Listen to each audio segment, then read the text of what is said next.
All right, we're stepping into something new today. It's going to be very powerful. Every Friday, I will be bringing you the news in a more structured, on brand, and ready to perform style. Think mystic truth teller meets late night assassin of narratives. That's where we're headed on Friday nights. There's a strange energy in the air right now. Not chaos, not yet, but something charged. In the moment right before a lightning strike, when the sky goes still, and every living thing feels it in their bones, because deep down, we all know something is shifting. They call it news. I call it programming. Because what you're watching unfold right now isn't just politics. It's a ritual of perception, a shaping, a steering, a spell. And baby, tonight, we're breaking it. Let's talk about what they're not saying out loud. We are watching the escalation of a war, not whispered about, not hidden, but normalized. A war that already is pulling in the world's most powerful nations, shaking global energy markets and quietly reaching into your wallet, your gas tank, and your future. But here's the part that should make your spirit sit up straight. We were never asked. Congress didn't declare it. The people didn't vote on it. And yet somehow, here we are. Again, it's almost like there's a pattern, a script. And every few years, the stage is reset. The villain is cast. And the people are told, don't worry, this is for your safety. Let me translate that into plain English. Don't question the ritual. Because once you see the pattern, you can't unsee it. War creates fear. Fear creates obedience. And obedience creates control. And control is the currency of empires. And here's where it gets interesting. Because while the headlines scream about bombs and billions, there's another war happening. A quieter one, a psychological one, a war for your perception of reality. You've got officials contradicting themselves, intelligence agencies saying one thing, leaders saying another, and somehow we're just supposed to nod along like, yeah, that makes sense. No, sweetheart, that's not confusion. That's manufactured disorientation. That's how you keep people from asking the one question that actually matters. Who benefits? Because if you follow the money, if you follow the power, if you follow the pattern, you start to realize this isn't left versus right. This isn't Democrat versus Republican. It's something much older, much deeper. This is the ancient game of kings and empires, just dressed up in modern suits and media lighting. And you're not just a viewer. You're the energy source. Your attention, your fear, your outrage, that's the fuel. So tonight, we're not just reading headlines, we're decoding them. We're pulling back the veil, we're connecting the dots, and we're asking the questions they really, really hope you don't. Because once you wake up, once you see the system, you don't panic, you don't spiral, you rise. And that, my loves, is exactly what scares them the most.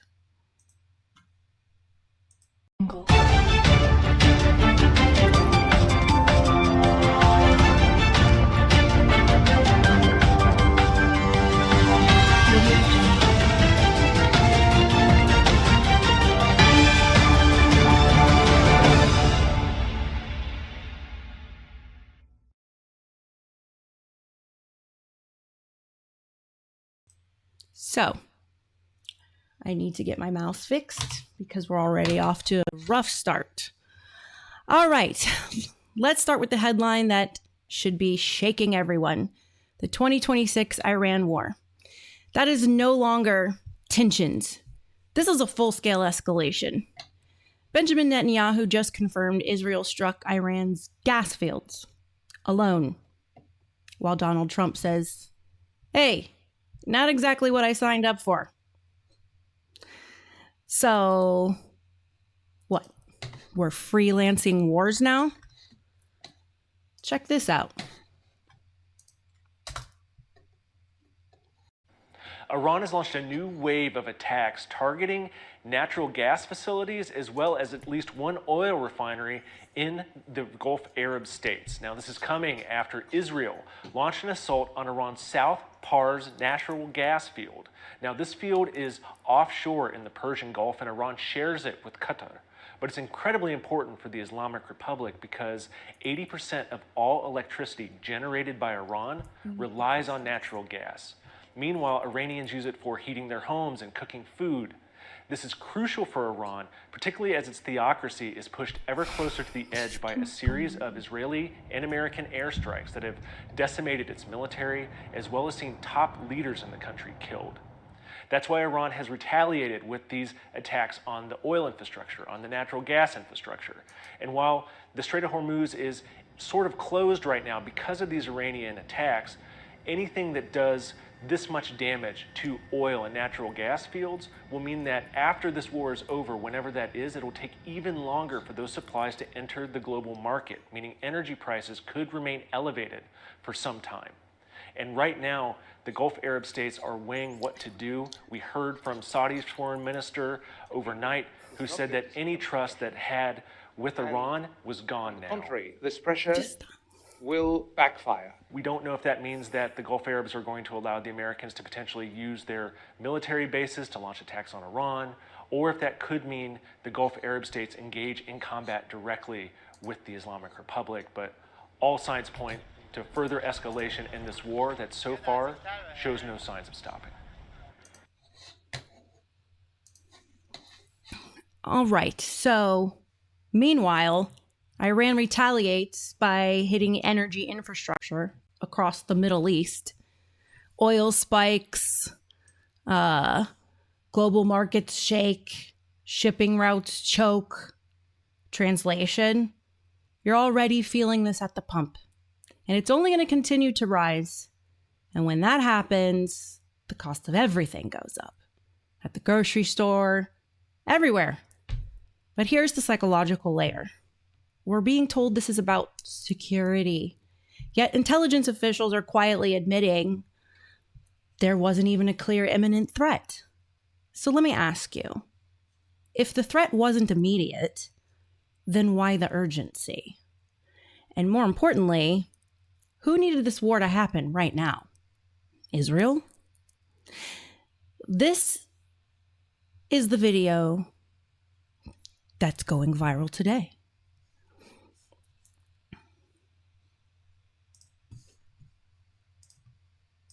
Is angry, and he just took out his frustration onto Truth Social, where he did a few different things here. First, calling out Israel for attacking the oil fields inside of Iran, saying, quote, "The United States knew nothing about this particular attack, and the country of Qatar was no way, shape, or form involved with it, nor did it have any idea what was going to happen." What he's referring to is that after Israel attacked the gas fields inside of Iran, Iran turned around and said, "Hey, heads up everyone, countries nearby, we could be attacking X, Y, or Z. Please evacuate." In which then, a few hours later, Iran did strike Qatar.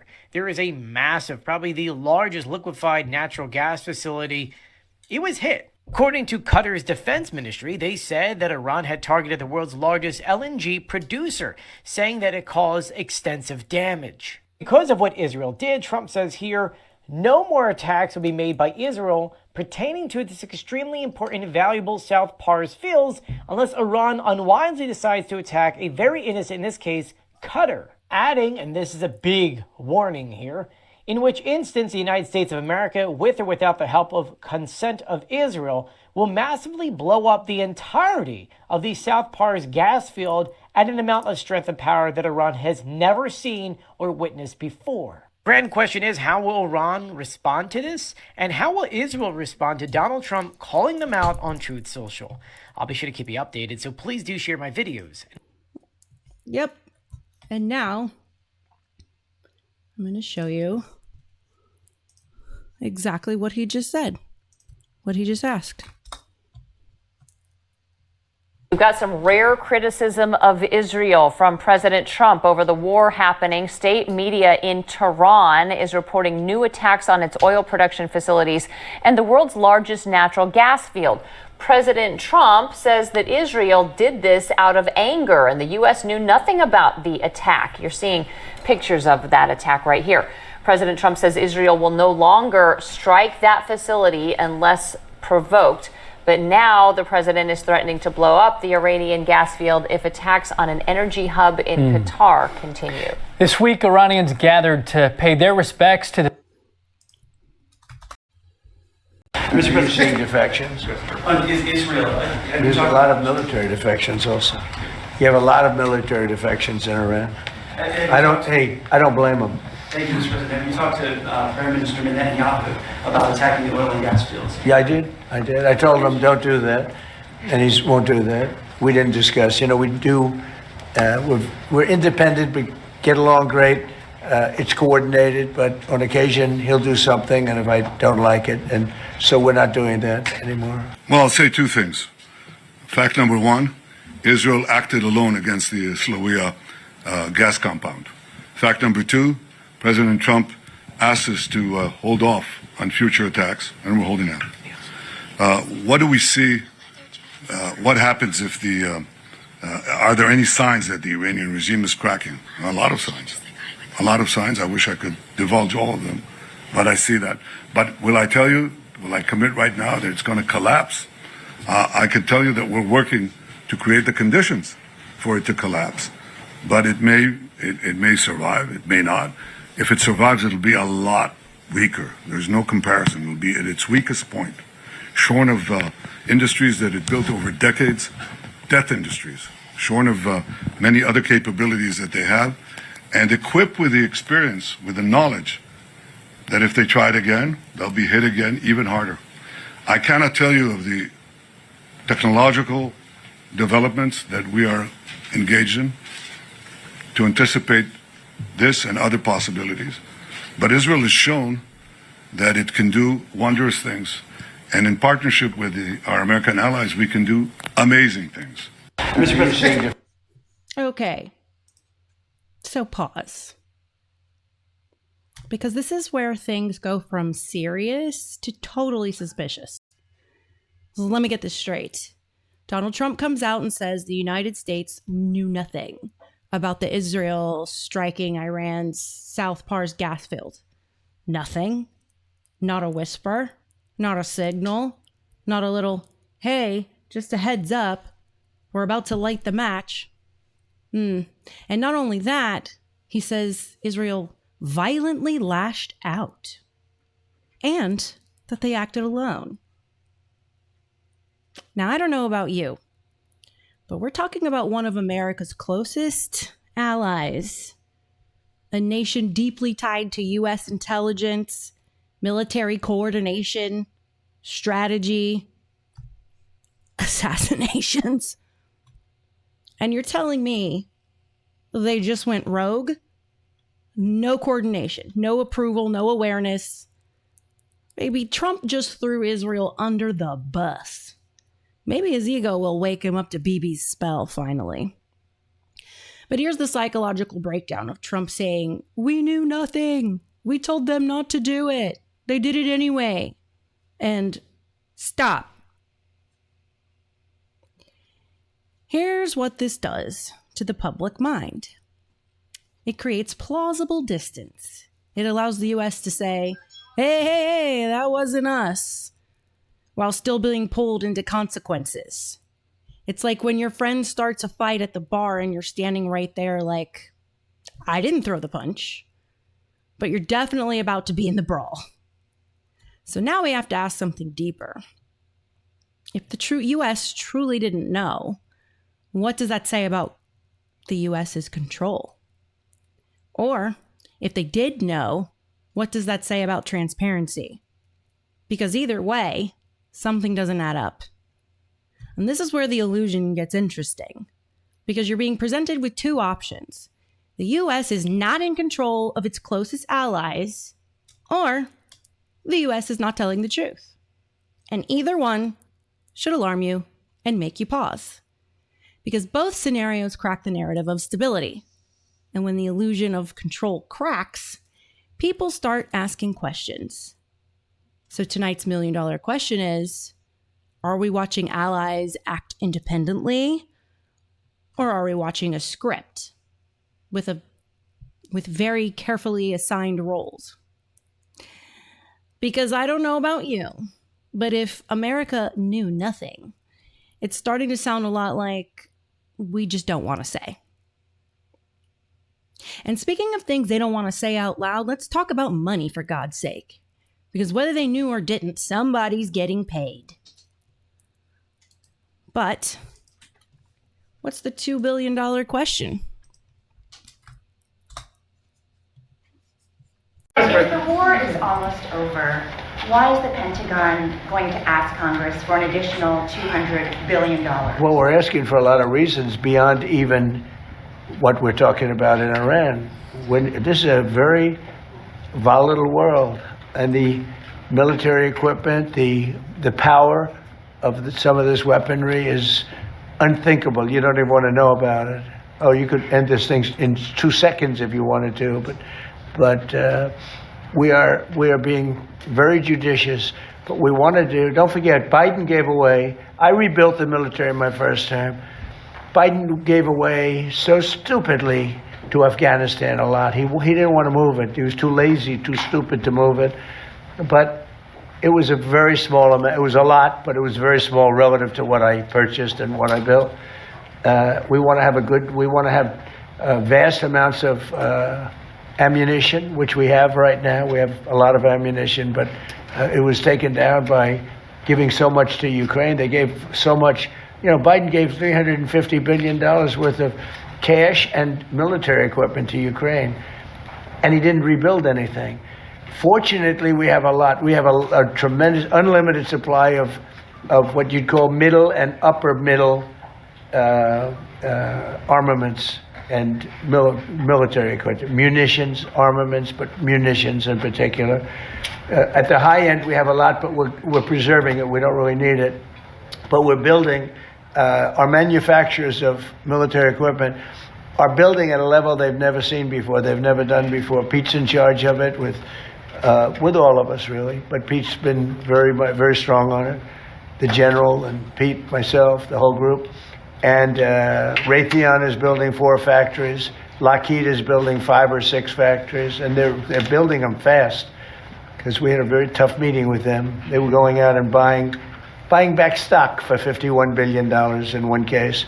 They spent $51 billion buying back stock. Now they're not allowed to do that. And they are now building a tremendous, there's never been anything like it, what's taking place right now.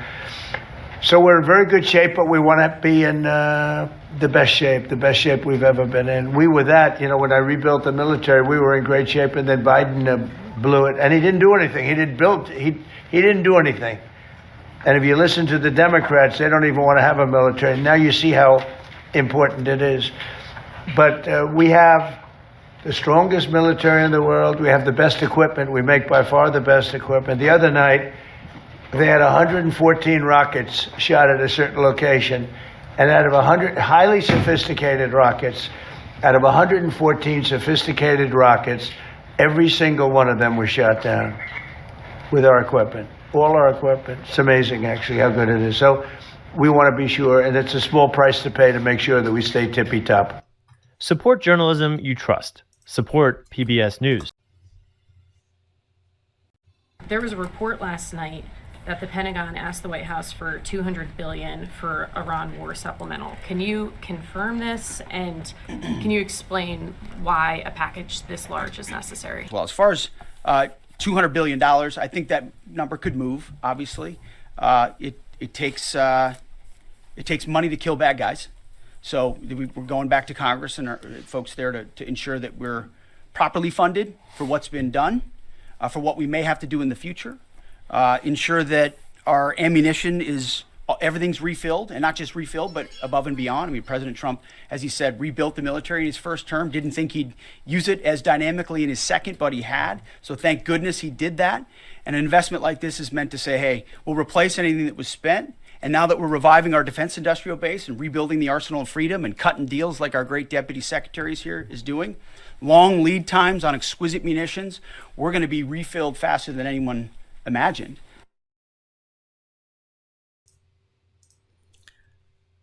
So now let's talk about the number that should make your soul itch. 200 billion with a B. That's what's being requested to fund this war. 200 billion. According to a report from The Guardian, in just 6 days, they've already burned through 12 billion. And they say it's a small price to pay. Oh, really? Because last I checked, Americans are still drowning in inflation, struggling to buy groceries, and somehow we've always got money for war. It's almost like war isn't a burden. It's a business model. Rothschilds. And baby, business is booming. Check out this next video. The motion to discharge is not approved. Overnight, Senate Republicans rejecting a bill to block further military action in Iran unless the president gets congressional approval first. The Constitution grants Congress the sole power to declare war. The power to declare war is ours. If we give it up, then we are turning our back on the Constitution and our responsibility to the American people. Only one Republican, Senator Rand Paul, joining the majority of Democrats to back the resolution. Most Republicans on Capitol Hill standing behind President Trump. Speaker of the House Mike Johnson saying the U.S. is not at war at all. We're not at war right now. We're 4 days in to a very specific, clear mission, an operation. But that's not what the president said just hours later when Johnson went to the White House. I have to go back and look at the war. You know, we have a lot of things happening. The president expressing confidence. And we're doing very well on the war front, to put it mildly, I would say. Somebody said, on a scale of 10, where would you rate it? I said about a 15. And we're going to continue to do well. On Capitol Hill today, the House is expected to vote on its own war powers resolution. Democrats keenly aware that is likely to fail, but they do see this as an opportunity to get every member of Congress and every Republican on the record in this critical midterm election year, Robin. Yeah, that is true. Of course, that was 2 weeks ago. But here's where the illusion cracks wide open. Congress had a chance to step in to say, hey, maybe we should vote before entering a war. And what happened? Blocked, shut down, denied. So let me get this straight. We're told we live in a democracy, but when it comes to war, the people don't decide. The representatives don't decide. It just happens. That's not democracy. That's theater. Check out this next video. The Iran war has boosted oil and gas prices in recent weeks, raising concerns and betting odds among economists that a recession may be coming if oil costs remain elevated for an extended period. Moody's chief economist Mark Zandi stated on Monday that the possibility of a recession is, quote, once again a serious threat. Citing the recent drop in the job market, the firm's economic models indicate a 49% chance of a recession starting within the next 12 months. That probability will likely increase if oil prices continue to surge during the Iran conflict, according to Zandi, who said every recession since World War II, except for a recession during the pandemic, was preceded by rising oil costs. Wells Fargo securities analyst wrote that oil prices as high as $130 per barrel would increase the risk of a recession if those costs persisted for months, resulting in high enough gas prices for Americans to cut back on spending and for businesses to, quote, revise staffing. Economists at Oxford Economics warned that global oil prices would need to average around $140 per barrel for 2 months, in addition to tightening financial conditions such as higher interest rates, and that would be enough to push parts of the global economy into a mild recession. Vanguard analysts wrote that to induce a recession in the US, oil prices would need to settle at $150 per barrel for the rest of the year, should interest rates also increase and asset prices weaken. Energy costs have already increased over the last year, rising 11.5% from January 2025 to November, following a jump of just 3.4% during the same period in 2024. Fuel oil prices in the U.S. increased 11.1% from January 2026 to February, the largest increase of any item tracked by the Bureau of Labor Statistics, as utility gas services rose 11% over the 12 months ending February, also the most among any item. Economists have become uncertain about the global economic outlook since the U.S. and Israel struck Iran last month. That uncertainty has stoked fears that a disrupted global oil supply would raise and prolong inflation in the U.S., potentially deterring the Federal Reserve from cutting interest rates. For more on this story, check out the article at the link in the description.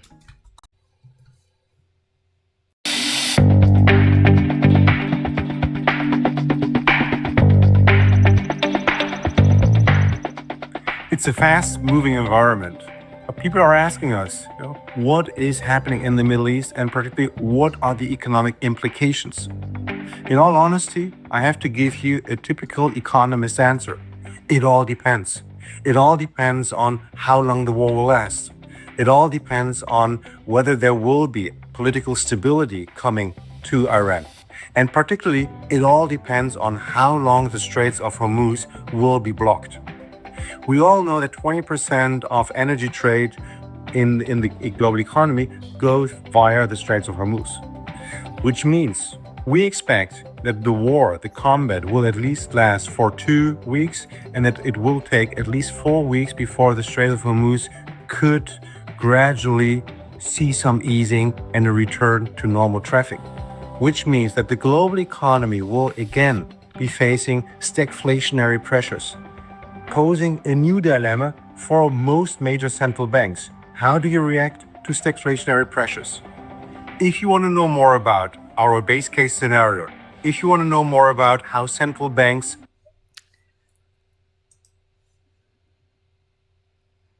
So, now the rest of the globe will feel the ripple effect. And if you think this just stays over there, think again. Iran's strikes have already hit Qatar, Saudi Arabia, the UAE, according to the Times. Energy supply chains, they've been disrupted. Oil, it's skyrocketing past $110 a barrel, reported by the Times today. Shipping through the Strait of Hormuz, yeah, that's basically a ticking time bomb. And here's the deepest layer. When energy goes up, everything goes up. Logistics, transportation, it costs money to move goods. So food, flights, rent, life, everything is going to get more expensive. I thought 2008 was behind us. So while we're talking geopolitics, you are living the consequences. Here's a good point for me to go check out the chat and see how everybody's doing. Welcome to the show. Coach Crispy, Jack. I see Backwater. Yes. The base is here. Let's see. Backwater says they found a suspicious package at the gate with energized materials and threats made. What gate? What did I miss? Let's see. We got Coach Crispy saying, very shady, bitch boy BB, numbnut Netanyahu.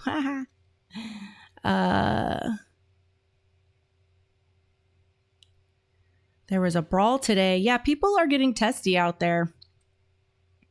Do we really have allies in these strange, unprecedented times? That's a great question, Crispy. Considering it seems like Japan was the only one willing to help the U.S. as of today. I think they're going to supply the U.S. with minesweepers. Jack says, military-industrial complex is getting paid. You ain't lying, brother. World War III coming to a planet near you. Yeah, exactly. Eisenhower tried to warn us. Yes, he did. $200 a barrel is the tipping point. Things are getting freaking nuts, dude. I really, really am so disappointed that we have to deal with the same thing we dealt with while Obama was in office. Y'all remember that? I mean, there was a time where I ran out of freaking gas during that time a couple times just on the middle of the road because I just had to try to get where I was going and couldn't make it because I didn't have enough money for gas. But anyhow, getting back to it. Of course, media manipulation, the spell of perception, is at its all-time high. Let's look at this video on media bias. We're going to look at a little video about Israel and Palestine as an example. Want to see some real proof of how media bias influences the Israel-Palestine conflict? Check this out. This is how the Times of Israel described 22 new West Bank settlements that Israel had approved. Important context here, the Times of Israel, like the name implies, is based in Israel. But if you sub out Defense Ministry with the word Israel, add the phrase major expansion, and describe the West Bank as occupied, then you get the BBC headline. For context, the BBC is based in the UK. And then if you add the word illegal here in front of settlements, then you'll have the Al Jazeera headline, who's based in Qatar. Now notice how even though most of the language is the same, the story these three headlines tell is really different. Understanding this concept is step one for improving your media literacy. And it's an important reminder to pay attention to story framing and to practice lateral reading by checking out multiple sources when you're exploring a news story. Otherwise, you may fall into an echo chamber. Want to see some real proof of how media...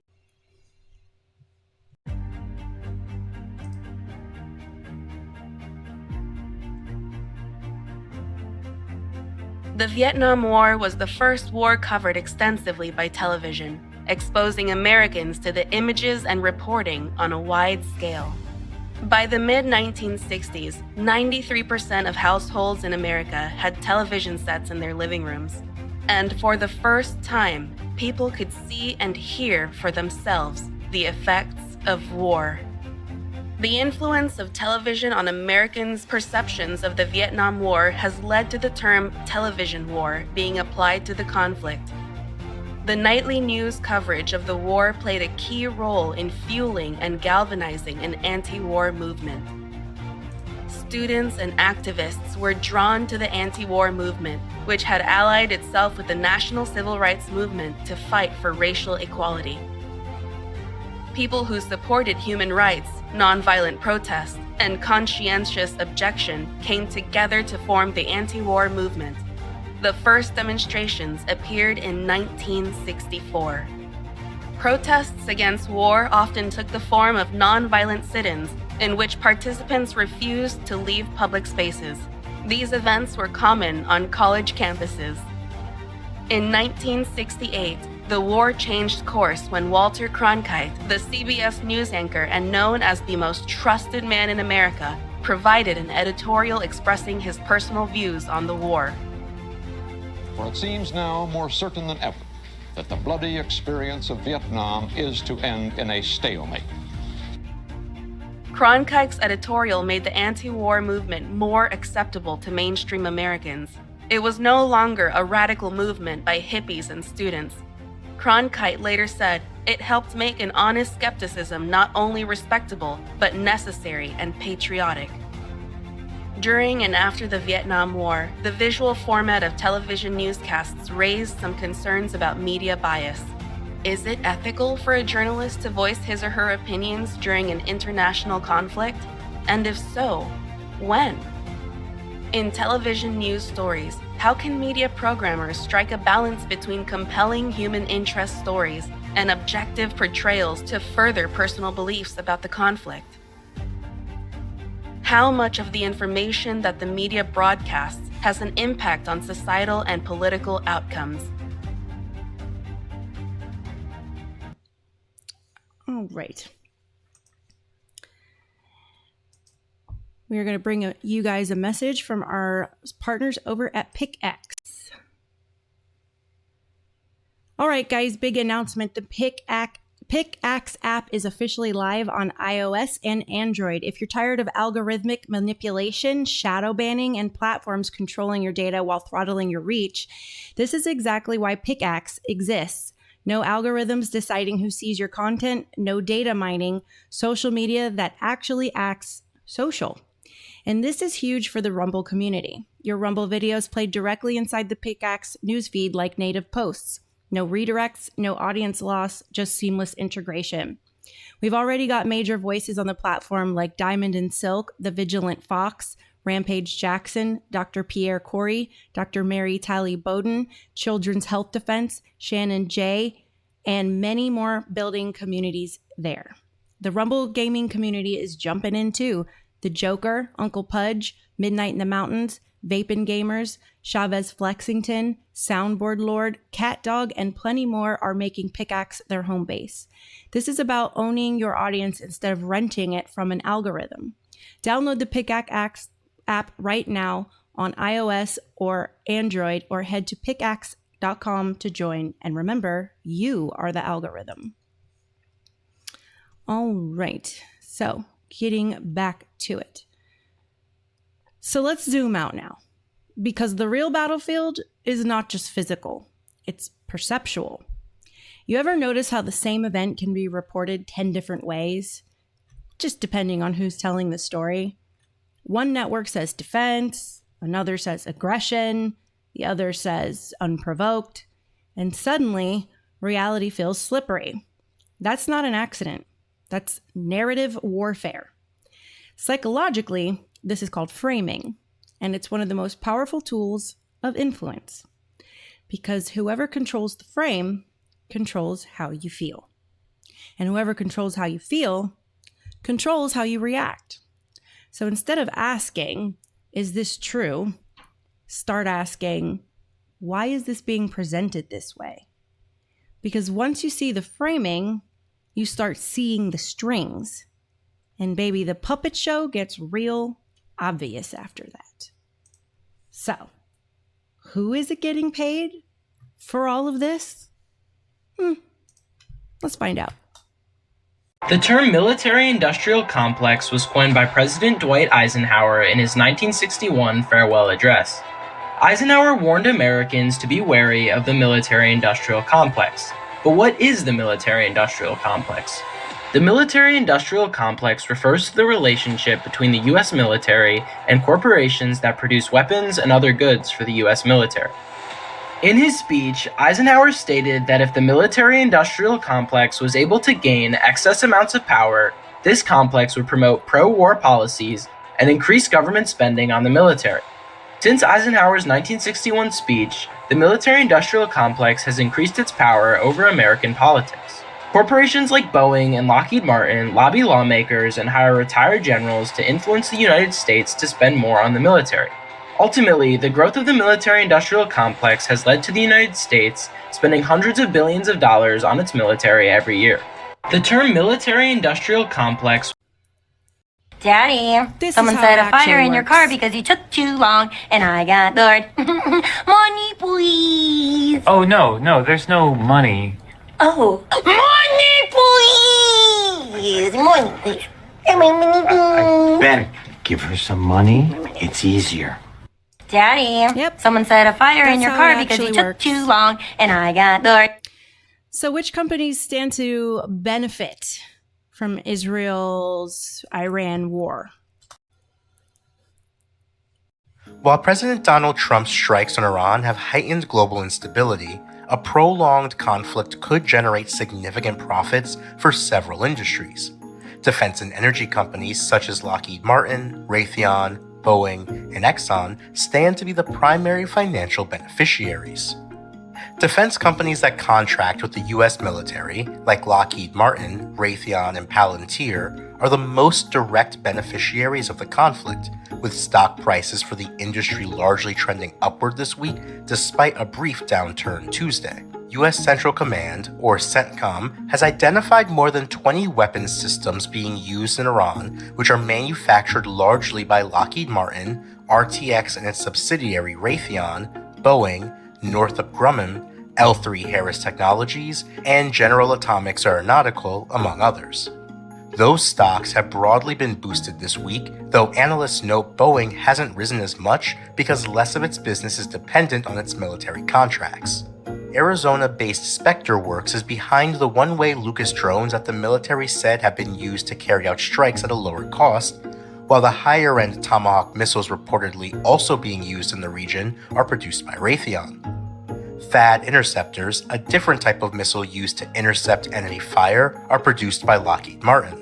Software company Palantir has also seen its stock go up as the company provides services for the military, and analysts have suggested European defense companies will also benefit, with analysts at JP Morgan identifying BAE Systems, Rank, Leonardo DRS, and Kinetic as the ones with the most exposure to the US market. As the Middle East conflict impacts oil and gas production and shipping in the region, major oil companies like Exxon and Chevron also stand to benefit from oil prices already being higher, and the oil and gas industry has seen a bump in the stock market amid the conflict. On the opposite end of the spectrum, higher oil prices and increased uncertainty are expected to be damaging for the travel industry, luxury goods, and major shippers like FedEx and UPS. For more on the story, check out the article. And Aaron, President Trump met with executives from defense companies at the White House today. Was this related to getting more weapons for the war? The White House maintains that this was a meeting set up for weeks, pre-scheduled to talk about rapidly increasing the ability of U.S. manufacturers to produce American-made weapons. The president signed an executive order to this effect in early February. But the president did write on Truth Social that these CEOs agreed to quadruple production of their highest-class weaponry, and that expansion of that began 3 months before today's meeting. You're seeing the full post on your screen there. He also wrote that while the U.S. has a, quote, virtually unlimited supply of medium and upper medium grade munitions that are being used in Iran were used in Venezuela, there's also been an increase in orders for those weapons. He said that another meeting is scheduled in 2 months. But this meeting comes at the same time that there's been reports that the White House will also ask Congress for a supplemental budget for request for more money to replace weapons used in the Middle East. So things are, they're definitely all certainly related. Thank you so much. All right, to get more perspectives on this, let's turn to J.D. Simpkins, the editor-in-chief of Military Times and Defense News. J.D., great to be with you again. The president met with defense contractors and emphasized the speed to get more weapons made. What does that tell you about our munition supply? Well, I think despite the claims right now that the meeting was scheduled 3 weeks ago or whenever the timeline was, I think it points to just the rapid pace at which some of these munitions are being expended. I think, we saw Defense Secretary Pete Hegseth in a briefing yesterday alongside CENTCOM Commander Admiral Brad Cooper was talking about, that there is no shortage of the munition stockpile. This would obviously seem to run a little bit at odds with the sense of urgency being conveyed at bringing in some of these defense contractors and urging them to up production at the rate that they are discussing. And this is also on the heels of, in January, Lockheed Martin had already agreed to over a 7-year contract span to ramp up production of Patriot missiles upwards of something like 2,000 a year, up from around 600 or 500 in the years preceding it. It was already in the works, but the sense of urgency is something that I think is definitely related to what we're seeing unfold. Yesterday, JD, you mentioned the big question on the minds of people, especially in the military, is whether or not there will be boots on the ground as this war carries on. Now that warfare has evolved to use more autonomous drones and AI technology, CENTCOM released this video of Iranian drone carrier struck and say that they launched 2,000 drones so far. Do we know anything about Iran's supply of drones? Well, Iran's drone production capacity is relatively astonishing when you look at it. Many reports suggest they produce around 10,000 drones per month. So many of these are produced out of dual-use plants or repurposed facilities. And that production level, I think, is obviously why the U.S. has focused so much of their attacks on dismantling Iran's munitions facilities, their weapons facilities, but the success of that remains to be seen. Obviously, as Aaron mentioned, we heard from Admiral Brad Cooper yesterday where he was mentioning that ballistic missile attacks are down 90% since day one of the war, and drone attacks are down 83% in that same span. So I think, under normal circumstances, this is something that... And he got cut off right there. I'm going to play another video, kind of out of order, but I find it to be useful. This is Iran issuing a major warning to other nations. It is still in Dubai in the United Arab Emirates. He's got the latest for us. Hi, Lucas. Good afternoon, John. Iran has issued a new warning for Saudi Arabia, Qatar, and here in the UAE, saying its energy facilities will be targeted in a number of hours, a short time from now, after accusing Israel of bombing the largest gas field in the world, located in the Persian Gulf, a gas field that's shared between Qatar and Iran. As you mentioned off the top, John, U.S. Central Command out with a warning of its own, demanding Iran open the Strait of Hormuz. U.S. jets dropping multiple GBU-72 bunker-busting 5,000-pound deep penetrator bombs on reinforced Iranian missile sites along its coastline near the Strait of Hormuz. CENTCOM says these missiles were being stored underground at these sites and pose a risk to shipping, potentially U.S. warships, if they are potentially ordered to arrive. Now, this is a relatively new bomb, John. First tested by the U.S. Air Force in 2021 and first used in combat against the Houthis in Yemen 2 years ago. The Speaker of Iran's parliament, Mike Johnson's equivalent, issuing a new warning, quote, "The Strait of Hormuz situation won't return to its pre-war status." Now, today, Iran launched more attacks here at the Emirates. UAE air defenses were active on 3 occasions this morning, shooting down 13 ballistic missiles and 27 drones launched across the Persian Gulf from Iran, according to the defense ministry. It was a little noisy earlier. It appeared some of those salvos were targeting Dubai's international airport. Now, at sea in the Singapore Strait, ship spotters saw the USS Tripoli and her amphibious ready group sailing past with more than 2,000 Marines on board, as well as fifth-generation stealth fighter jets, Ospreys, Super Stallions, and helicopter gunships. At 15 knots, it should take about a week for the task force to arrive in the Northern Arabian Sea here in the Middle East. So this is the ground force option, should the commander-in-chief order forces to go into Iran or perhaps Kharg Island in the northern Persian Gulf. Now, since the start of this war, Iran has launched 2.5 times more warheads here at the UAE than any other country, including Israel. John? And Qatar not happy that Israel went after that gas field, so we'll see if they continue to hit it. Lucas Tomlinson in the UAE. Be sure to like and subscribe.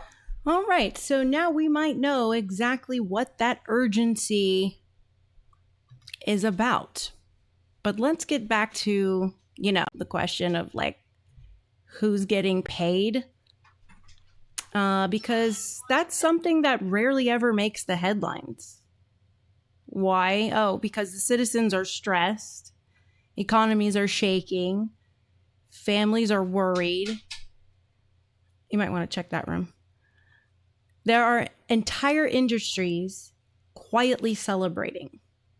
Defense contractors, weapons manufacturers, logistics corporations, every missile launched, that's money.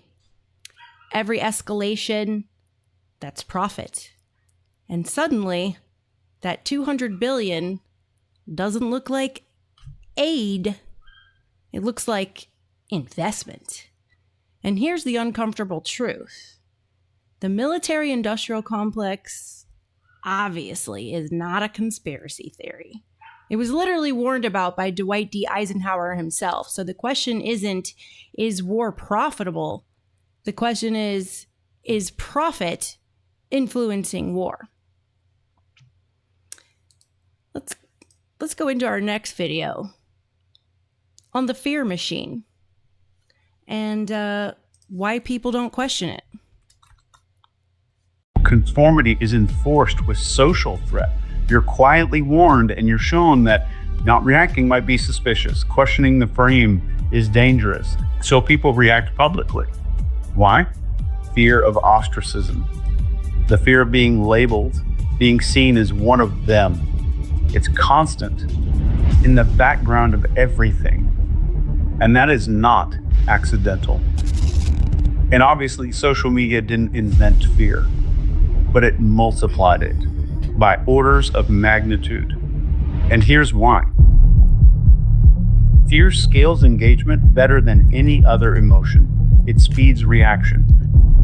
It reduces nuance.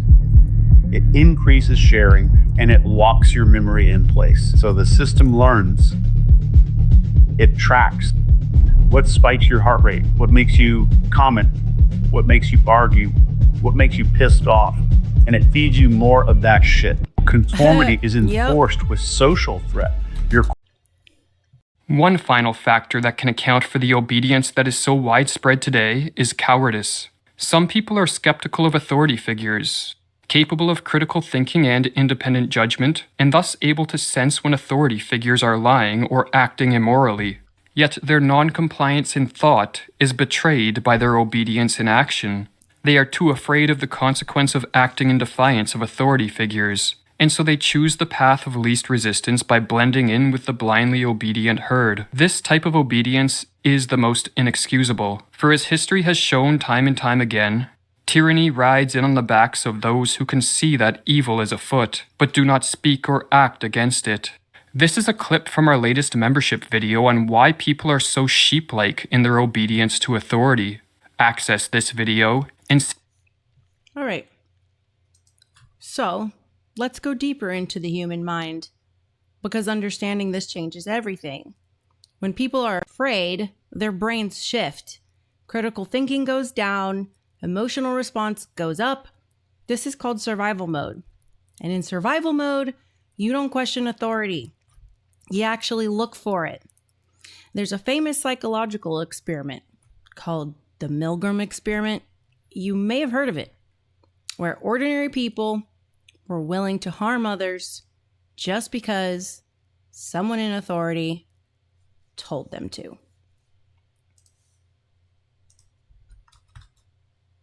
In 1961, psychologist Stanley Milgram conducted an experiment to test obedience to authority. The results? Shocking, literally. Participants believed they were delivering painful electric shocks to another person in another room whenever they gave a wrong answer.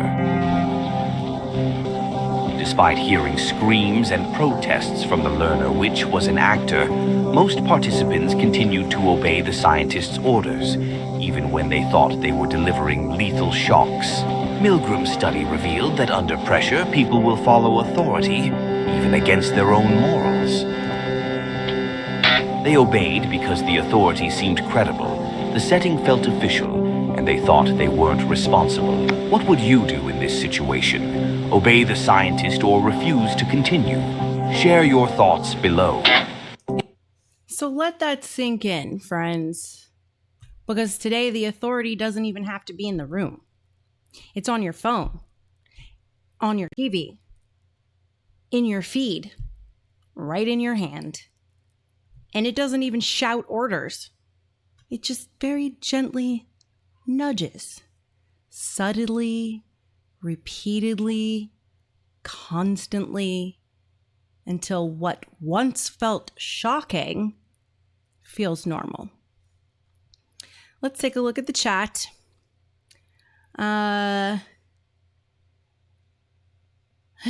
Let's see. And Luna's Liberators. Yes, y'all talking about delivering some crispy chaos. And Backwater says, Dale, let's go. I've been ready. People are seeking a revolution. They definitely are.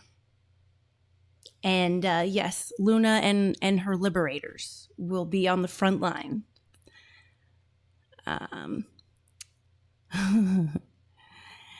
Coach Crispy says, it's a conspiracy fact.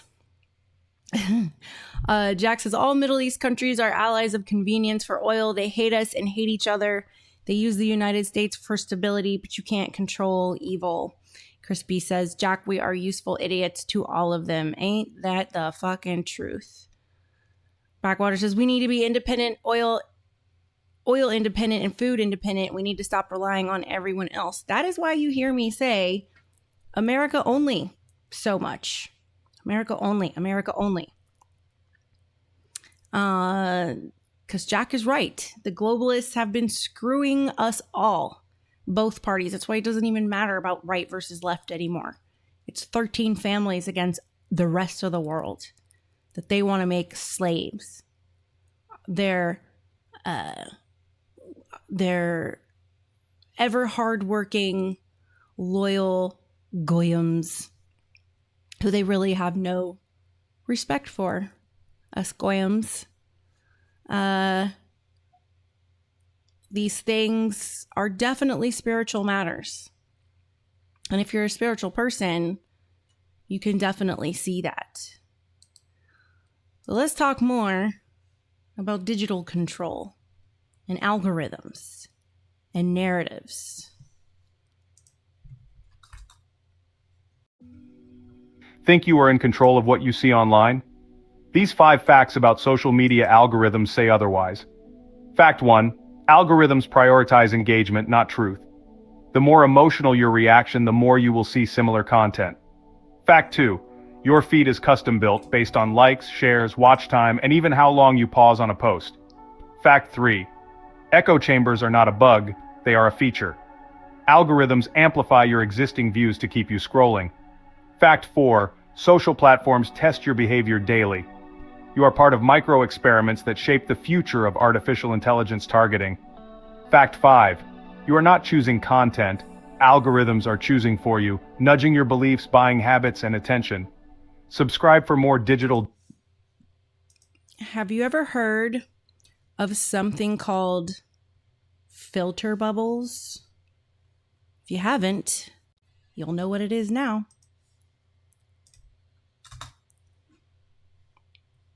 Filter bubble is a theory that the algorithms from companies like Facebook and Google bases the information given to you on data acquired from things like your search history, your past click behavior, the type of your computer, and your location. Therefore, limiting the topics that reach you to a bubble of only your formulated interests and personalized search subjects. The term was coined by Eli Pariser, who wrote a book on this subject explaining that these algorithms are closing us off to new ideas, new subjects, and important information. What he means is that you are not given information outside your own political views, religious views, or even other data, like, for example, updates on women's rights and animal rights. Another way of saying this is echo chamber. Echo chamber is when information, ideas, or beliefs are repeatedly pushed in an enclosed system like your mind, your news feed, or your social circle, while other views are prohibited. It's not so different as it was back in the old days where our great-grandfathers chose only one type of newspaper. However, as time went on, the curators and editors of old media realized the important effects they had on the world and spent decades to develop their ethical foundation. Are algorithms created by corporations equipped with the same ethical foundation? Are you limiting your own views? Are you learning anything new? Filter bubbles may have had some responsibility in the 2016 election. During the Obama administration, the concerns of the American working class in the Midwest have been ignored and rejected. This led to a hardening of their political stance. Another example is the opposing side. The liberals had believed they held an extraordinary lead until the election ballots were counted. And then, of course, as always in an aggressive campaign, many people felt that attacks on their candidate were like attacks on themselves, which led them to retreat into their bubble where only agreeable information can reach them. It's not necessarily that personalized information engines are a bad thing. They do help edit out the massive amount of information provided online to cater to what's important to us. After all, we can't process all the news that's affecting people in Syria, China, North Korea, Africa, Germany, Kim Kardashian, and then finally to news of our own country. It really comes down to actively being aware of the content you see. actively expanding your news source and balancing your knowledge on interested topics. Being that we are a generation that is given the opportunity to easily get a chance to open our minds to other viewpoints, it seems like it would be a shame just to close yourself off in a little filtered bubble. Yep. Excuse me. So let's talk about your digital reality, because most people think they're seeing the news, but you're not.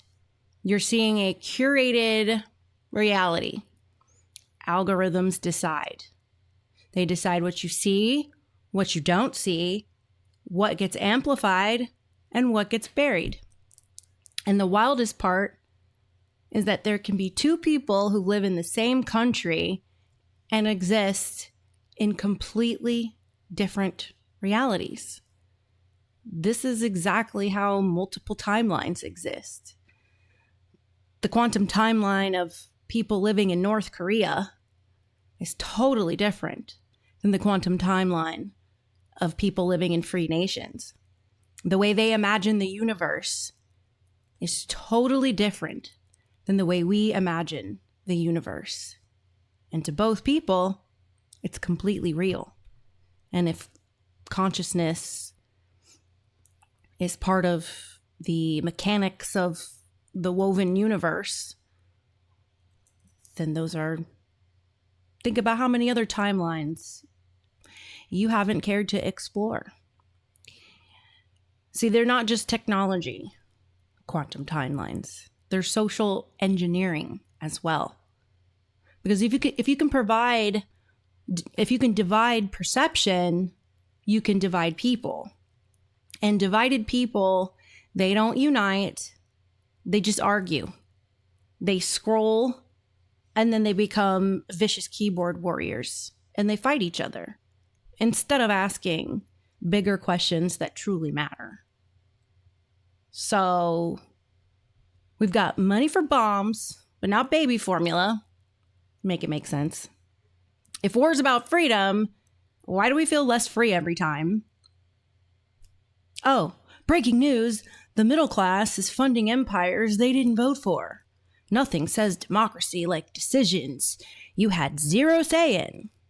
And at this point, breaking news just means brace your wallet. Oh, and then there's also my personal favorite. Trust the system. Oh, honey. The system trusts that you won't question it. So,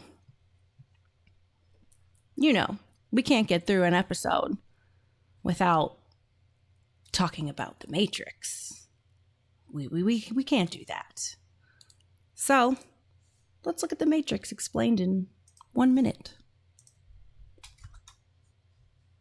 The Matrix is a groundbreaking film that delves into themes of reality, freedom, and self-discovery. Central to the narrative is the question of what is real, as protagonist Neo learns that the world he knows is an elaborate simulation controlled by machines. This theme challenges viewers to question their own perceptions of reality and truth.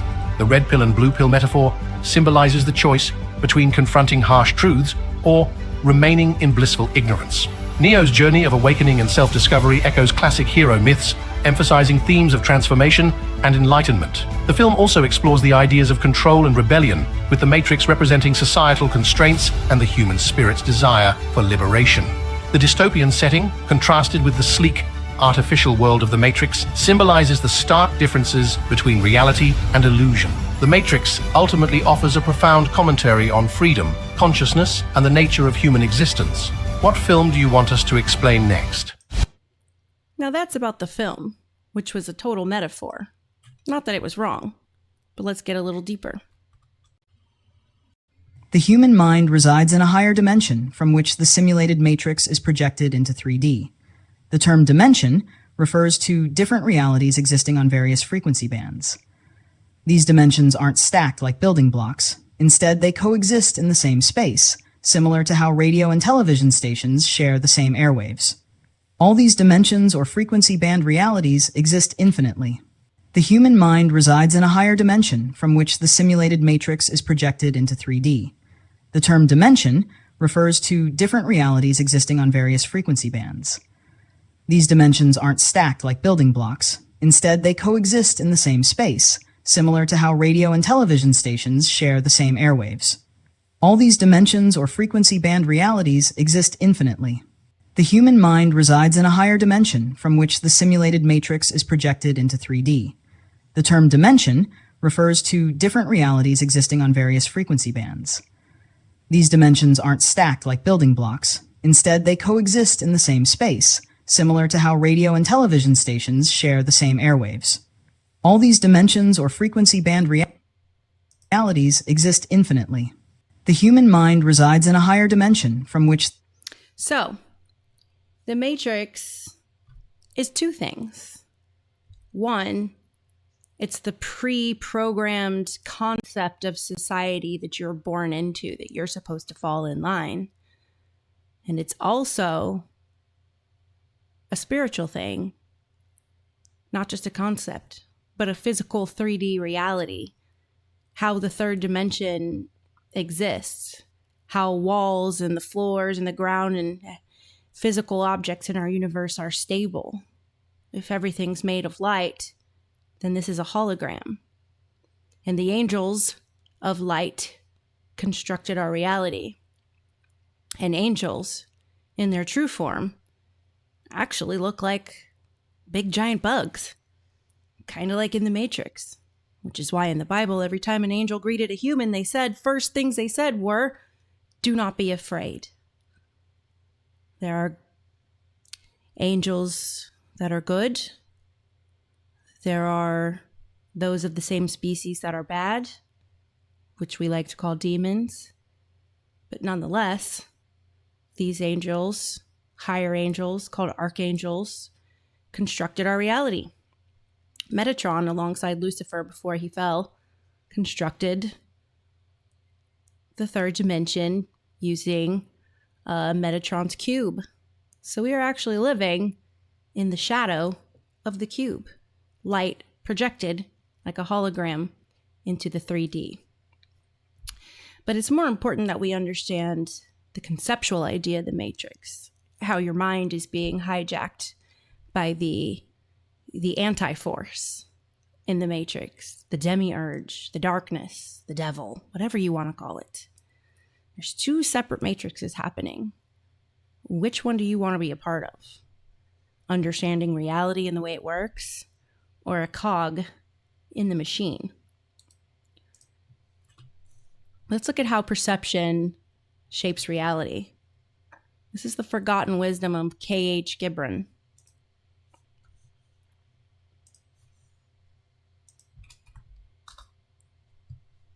Oh no, don't tell me that it got taken down. Are you familiar with Khalil Gibran? Yes. He wrote a book, he wrote The Prophet, 1923, but he wrote another book called Sand and Foam. In that book, he told a story of a man who had been away from his family for 4 months working, and he was excited to come home, and as he was coming home, he knew that the mountain, when he saw the mountain, that he would be able, he was close to home. So his 5 senses started having a conversation, and his eyes says, "I see a mountain, I see a mountain, I see a mountain." And so the ears perked out and said, "I don't hear a mountain." The nose sniffed and said, "I don't smell a mountain." The tongue tasted the air, "I don't taste a mountain." And the other 4 senses started speaking among themselves, and they came to the conclusion that there must be something the matter with the eye, because they couldn't perceive it. Are you familiar with Khalil Gibran? Interesting, right? That's a good thought exercise right there. They thought that there must be something wrong with the eye.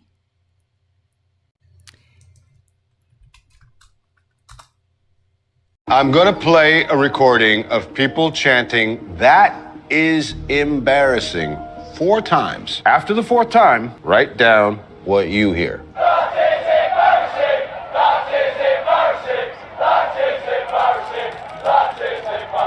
Interesting. Almost everyone here heard, "That is embarrassing. Listen again and watch the screen.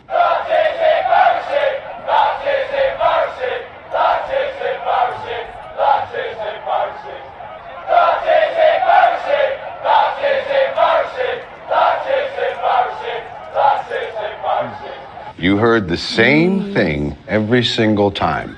Our eyes and ears take in electrical signals which our brains interpret based on our expectations.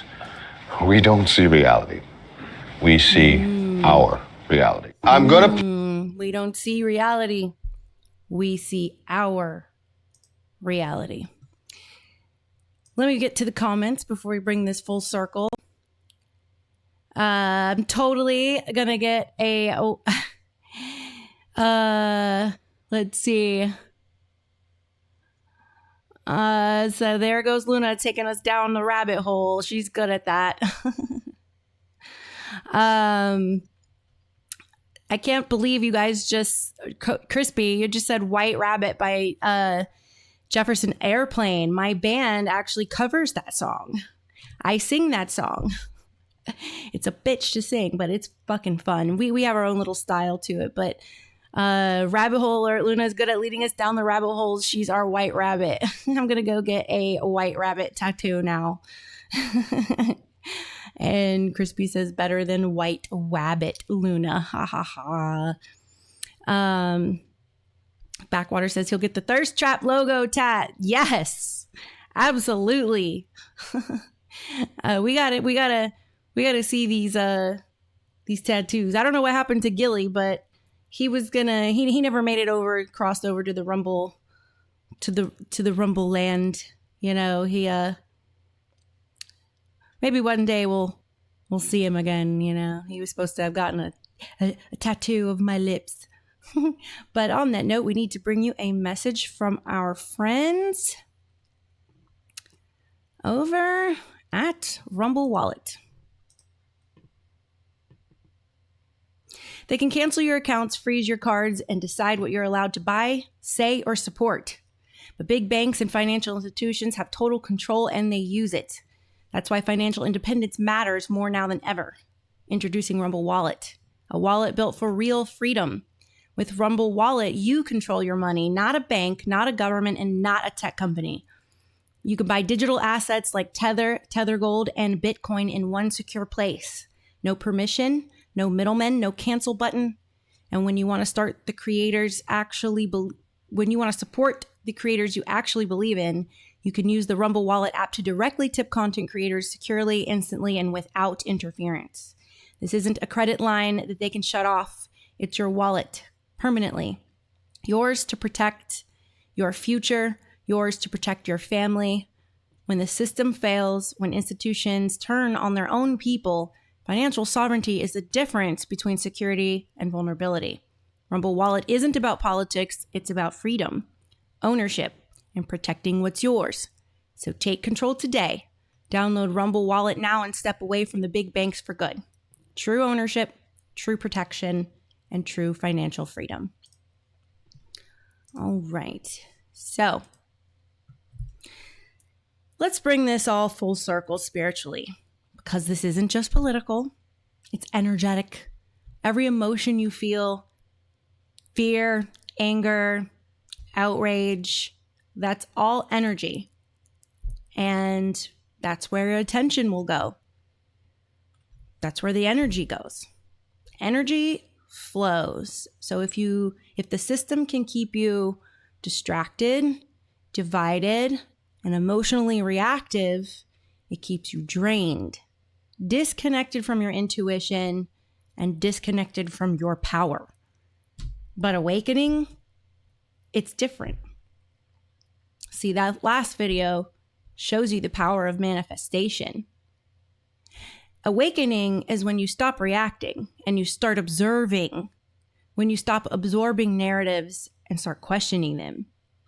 When you realize you're not just in the system, but that you've been conditioned by it. And once you see that, you don't unplug overnight.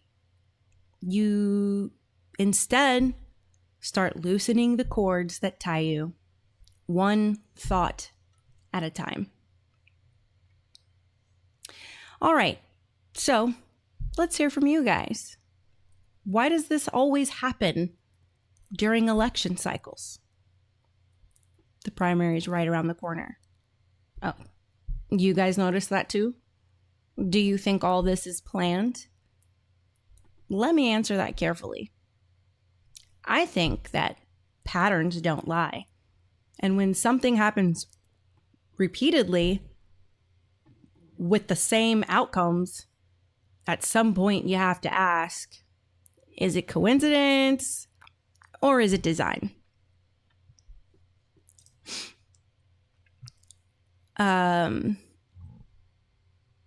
Let's look at the comments. We just have a little coalition forming in the comments. Lots of jokes. Backwater says, funny, I used to write them for my buddy back in the day, and I produced beats for my cousin. He's a cool local DJ. That's pretty cool. Music is definitely one of the ways. It was the first spiritual activity started by humans. Music is highly spiritual, healing. It can control your mood, control your emotions. It can inspire more creativity. It can make you feel regret. It can make you fall in love. And sometimes it just makes you want to dance. All